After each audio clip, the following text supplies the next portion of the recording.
الله ربي والإسلام ديني ومحمدا رسول الله. Assalamualaikum warahmatullahi wabarakatuh. Waalaikumsalam. Perkenalkan, nama saya Suhal dari Gresik. Saya ingin bertanya, setidaknya ada dua hal yang mau saya tanyakan. Yang pertama, apa arti dari thariqah itu? Lantas, apakah ketika kita ingin berthariqah, apakah kita harus wajib ikut thariqah yang mungkin sekarang banyak beredar, mungkin Naqsabandiyah, Syadzaliyah yang tadi saya sebutkan, apakah wajib mengikuti thariqah tersebut? Kan seperti itu. Lalu yang kedua, berkaitan dengan ma'rifat, setidaknya ada 3 teori yang bersebar luas hari ini. Yang pertama itu hululnya Husain al-Hallaj, yang kedua itu ittihadnya Abu Yazid al-Bustami, dan yang ketiga itu wahdatul wujudnya Ibnu Arabi. Apakah di Tauhid Rabbani ini ma'rifatnya itu muaranya akan sampai ke salah satu dari hal tersebut? Mungkin seperti itu saja dari saya. Terima kasih. Assalamualaikum warahmatullahi wabarakatuh. Waalaikumsalam warahmatullahi wabarakatuh. Baik Bapak Ibu, apakah Bapak Ibu wajib berthariqah? Ya, kalau dikatakan thariqah, kalau orang Sumatera bilang tarikat, kalau sini thariqah ya, disesuaikan dengan bacaannya thariqah. Sebenarnya Bapak Ibu, ya, kita ini wajib, kita itu 4 hal yang mesti ada pada diri kita kalau kita ingin usul kepada Allah. Yang wajib ada pada diri kita 4 hal. Yang pertama, kita wajib bersyariat. Yang kedua, wajib kita bertarikat atau berthariqah. Yang ketiga, wajib kita berhakikat. Yang keempat, wajib kita bermakrifat. Kenapa? Syariat ini jalan untuk sampai kepada thariqat. Thariqat ini jalan untuk bisa sampai kepada hakikat. Hakikat ini jalan untuk bisa sampai kepada makrifat. Makrifat itulah jalan untuk kita bisa sampai berjumpa Allah. Makanya syariat, thariqat dan hakikat terhimpun di dalam makrifat. Oleh karena itu, orang makrifat itu dia bersyariat, orang makrifat dia berthariqat, orang makrifat dia berhakikat, orang makrifat juga dia bermakrifat. Maka keempat jalan itu ada pada diri kita. Mana dia pada diri kita? Yang dikatakan syariat itu adalah jalan yang zuhir. Jalan yang zuhir untuk bisa sampai kepada Allah itu adalah batang tubuh ini. Disebut batang tubuh jasmani. Ini namanya jalan zuhir namanya. Nah, bukti jalan zuhirnya untuk sampai kepada Allah, apa yang diperintahkan Allah nampak diperbuat oleh anggota tubuh. Kalau sholat, ia berdiri, ruku, i'tidal, sujud. Yang kedua adalah thariqah. Thariqah itu juga jalan, namanya jalan yang batin. Mana thariqah jalan yang batin pada diri Bapak Ibu, itu letaknya di hati. Maka orang yang berthariqah yang sudah ada di dalam hatinya, disitulah hatinya itu hadir selalu bersama Allah. Tubuhnya berdiri, ruku i'tidal, hatinya hadir bersama Allah. Itu thariqat. Mana yang hakikat di dalam diri? Hakikat di dalam diri itu adalah ruh. Oleh karena itu, apa arti hakikat? Hakikat itu artinya yang sebenar jalan. Kalau syariat tadi apa namanya? Mesti lupa tuh. Syariat jalan yang zahir, thariqat jalan yang batin, hakikat yang sebenar jalan. Hakikat yang sebenar jalan itu adalah ruh. Siapa ruh itu? Ruh itu adalah sifat Allah. Sifat Allah yang mana? Sifat Allah yang 7, sifat ma'ani, sama, basar, kalam, ilmu, qudrat, iradat, dan hayat. Maka siapa sudah mengenal ruhnya, bahwa ruh itu nyatanya sama basar kalam ilmu kuda iradat hayat, disitulah jalannya dia bisa sampai kepada makrifat. Kenapa?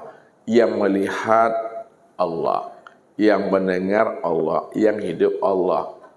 Makanya yang melihat, yang mendengar itu pada diri kan adalah ruh. Ruh itu yang katakan hakikat yang sebenar jalan. Itulah yang diri.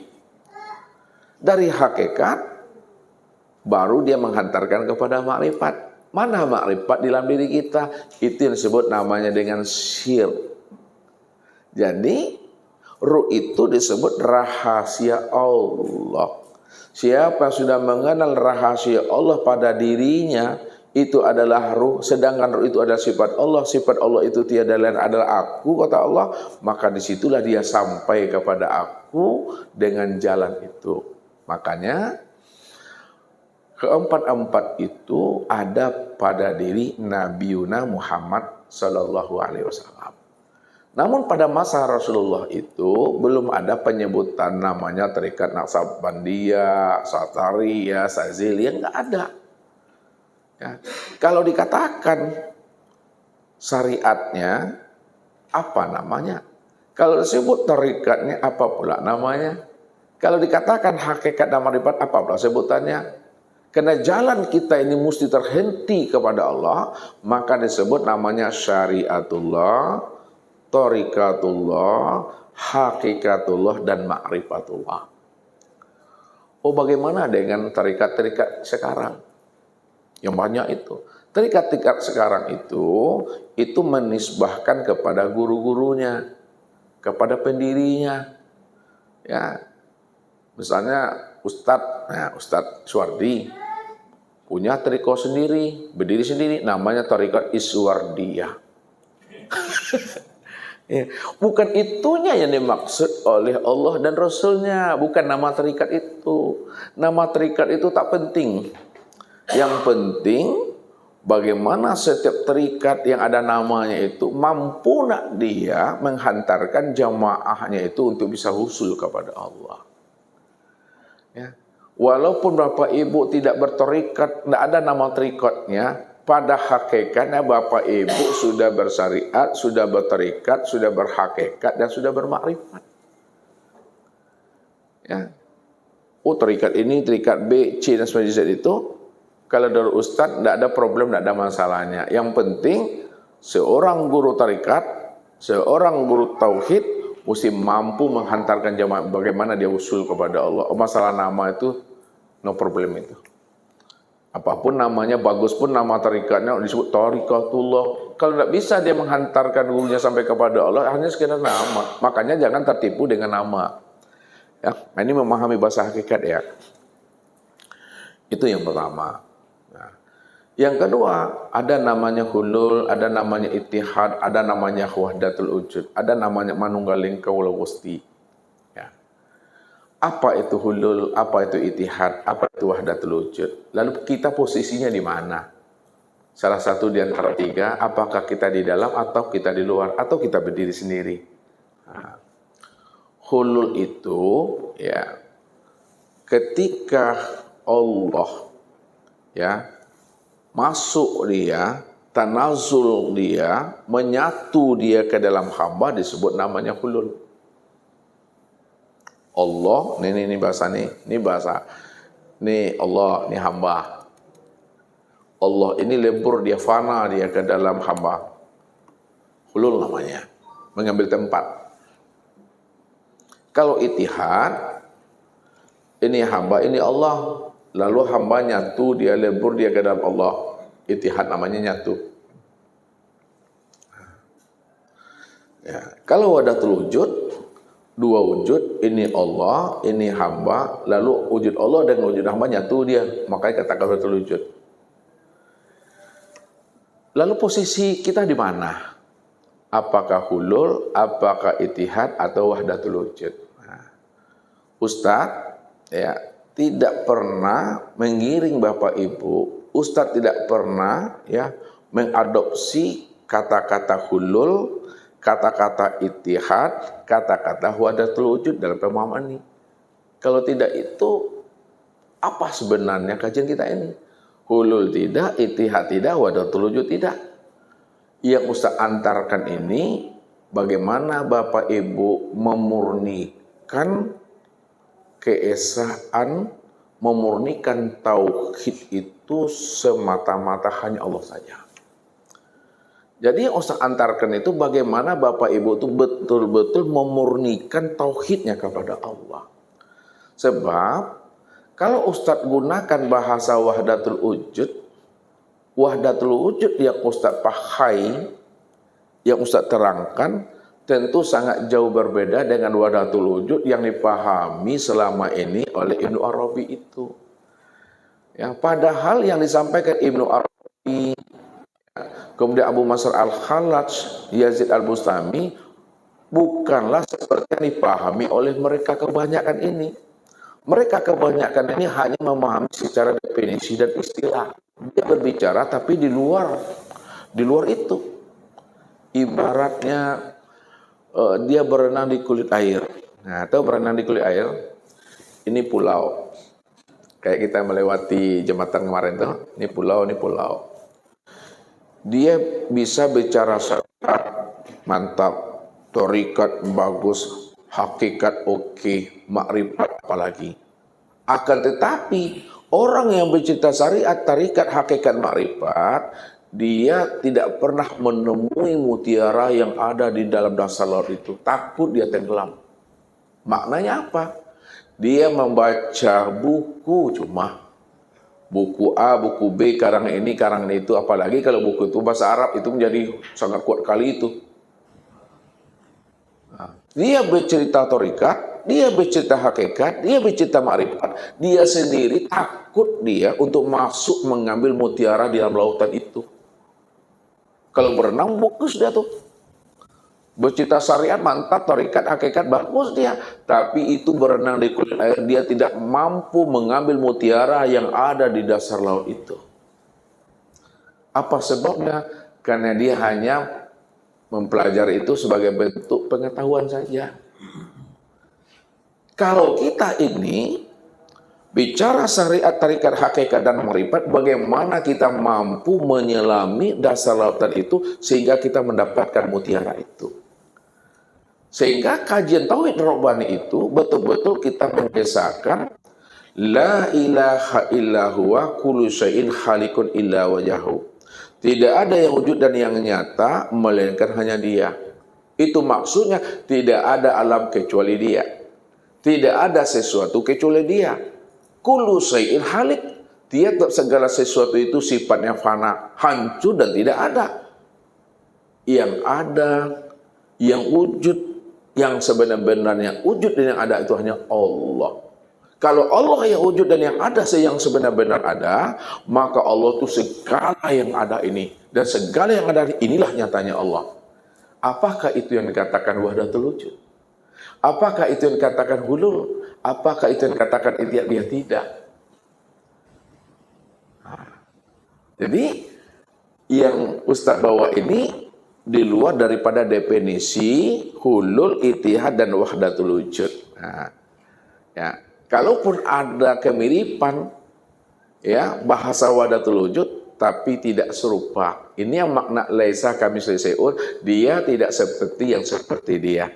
Walaupun yang seperti dia ada, namun yang seperti dia bukanlah dia.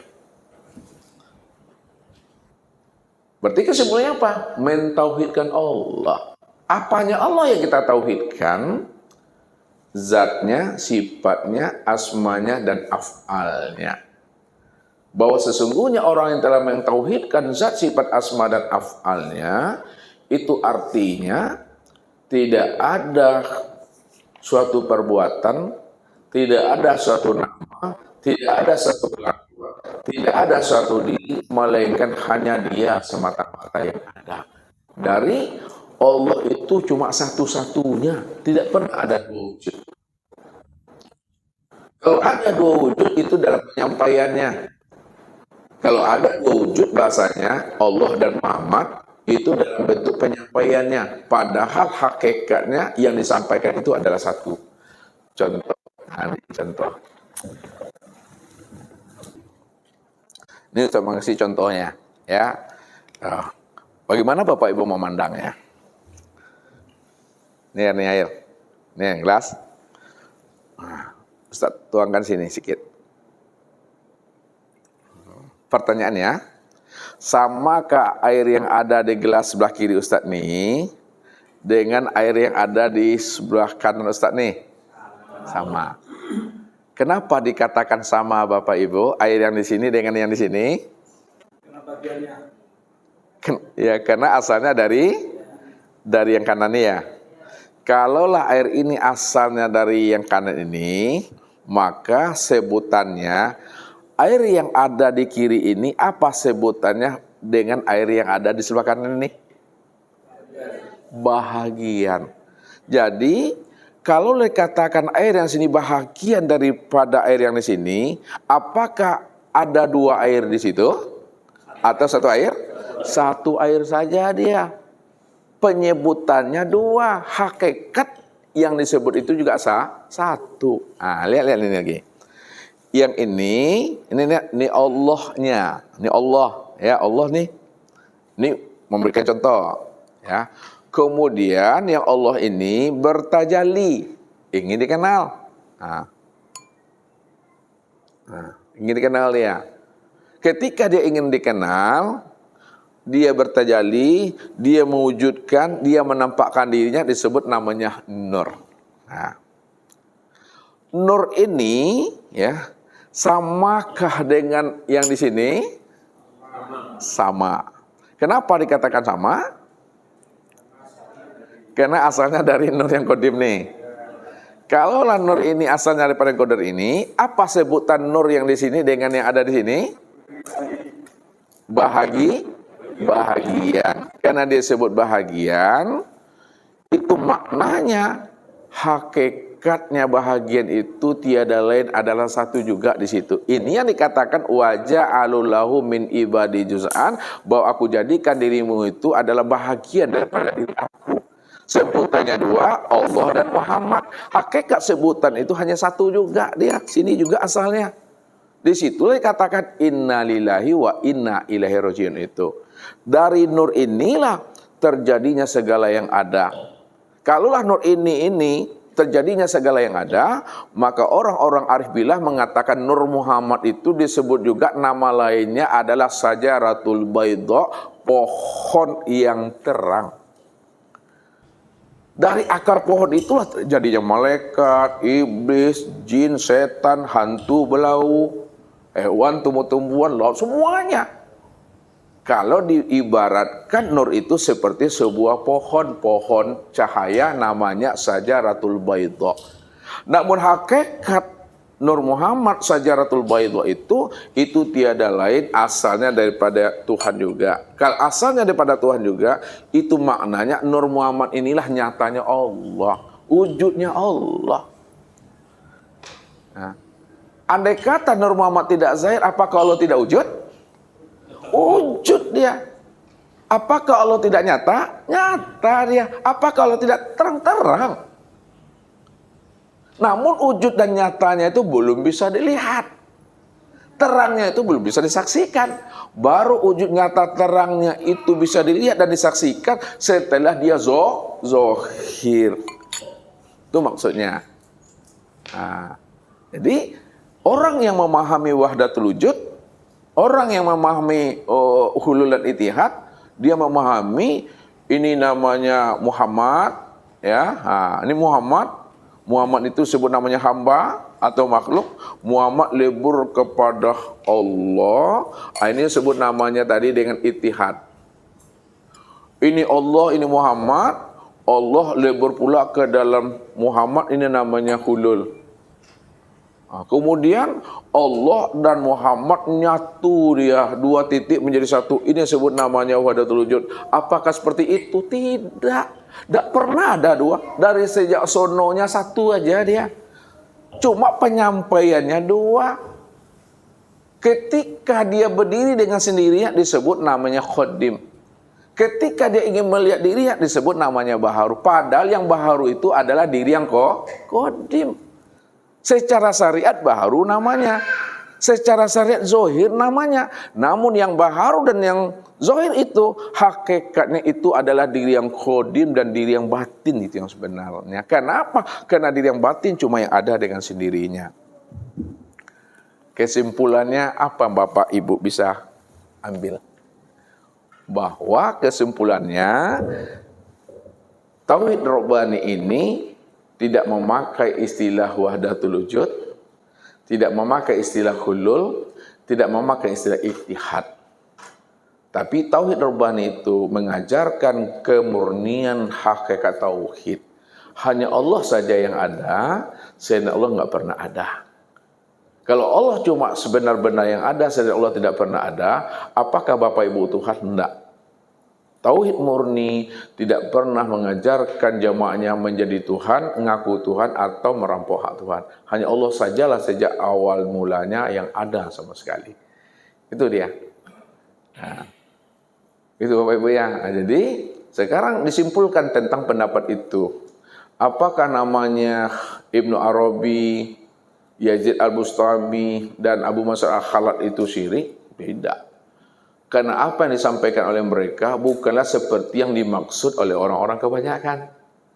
Apa yang diantarkan mereka, bukan mereka ingin jadi Tuhan, bukan mereka nyatu dengan Tuhan. Apa yang disampaikan mereka itu dalam rangka mengesahkan Allah, bahwa dirinya tidak pernah ada, yang ada hanya Allah. Cuma dalam penyampaian ilmu hakikat ini, kalau dizahirkan dalam bentuk bahasa syariat, tentu sulit Bapak Ibu. Maka pahamilah dengan rasa apa yang diucapkannya, jangan hanya sebatas mendengarkan kalam-kalam itu, tapi ambillah hikmah, iktibar dan pelajaran di balik ujung kata yang dia maksud yang sebenar-benarnya. Ah, itu memahaminya. Contoh lagi terakhir. Ini batu es. Batu es. Ini gelas isi air. Lalu kita masukkan batu es ini ke dalam gelas yang berisi air ini. Tunggu 1 jam, 2 jam. Bagaimana keadaan batu es yang ada dalam air ini? Cair. Inilah yang dipahami oleh mereka, bahasa fana tuh. Ini Allah, ini hamba. Allah lebur ke sini, ini ulul.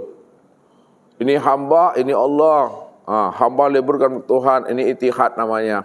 Padahal ini hanyalah contoh untuk menghantarkan paham, bukan itu makna yang sebenarnya. Makna yang sebenar di balik contoh itu untuk memberikan pemahaman dan pelajaran bahwa yang sebenar-benar ada itu adalah Allah, dan selain Allah nggak pernah ada. Oleh karena itu, kalaulah selain Allah tidak pernah ada, maka jangan disanding-sandingkan Allah dengan sesuatu yang tidak pernah ada, karena dia cuma satu-satunya. Kalau dia cuma satu-satunya, disitulah bahasanya tidak ada kata laisa lagi di sana. Orang mengatakan laisa, Allah menyebutnya dengan laisa, supaya jangan ada diri yang lain selain daripada aku, kata Allah. Itu maknanya itu.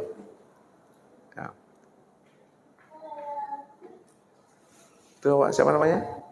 Itu pemahamannya. Jadi kesimpulannya, Tauhid Rabbani tidak berada di ketiga itu. Dia di luar itu, hanya dia mengesahkan, memurnikan tauhid kepada Allah. Itu ya. Allahu Rabbi wal Islam dini wa Muhammadan Rasulullah.